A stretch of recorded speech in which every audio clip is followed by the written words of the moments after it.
So Greg, you've predicted a 20-year ride for solar stocks. Let's zoom in on 3 stocks and let's tell us what those stocks are and what you see when you look at those solar stocks.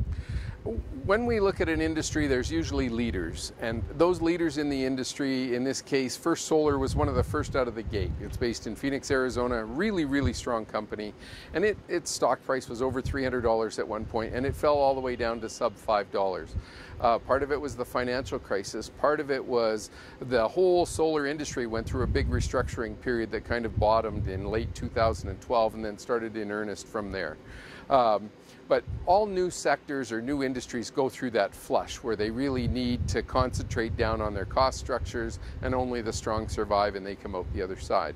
First Solar was one of those stocks. It's now about $70, so it's not back to its previous magic, but it's definitely been in an uptrend for the last year and a half, and we would really like to see it continue to break out from here, because that would confirm the new long-term bull market that we expect.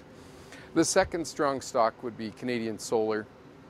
And again, I'm not recommending these stocks as a buy or a sell. It's just they're some of the stocks that their charts are kind of leading the industry. And so what we look for is Canadian Solar started at the base or at the top of the 2007 market. The stock came all the way down, made the same basing pattern as First Solar did, and then took off and is now almost back to its previous high. So it's doing really well. And that's the kind of price action we would expect to see in the second phase of the major bull market. And then the third stock I want to talk about is Elon Musk's company called SolarCity. He's obviously the principal of Tesla as well. Elon's one of the big innovators in our time, and he's also brought a financing component to this residential solar market, or the small commercial solar market, where they actually fund the work. And so that component is also affecting his stock, but his company went public after the major crash of 2011, 2012. In the solar stocks, and has started to rise up from there. And so we'll see these whole groups trade, or these whole industry groups trade as a unit, but only the strong will be the real leaders in the stocks. And so what you want to find out when you're looking at a group of stocks is which ones are leading it, which ones are the powerful companies in the group.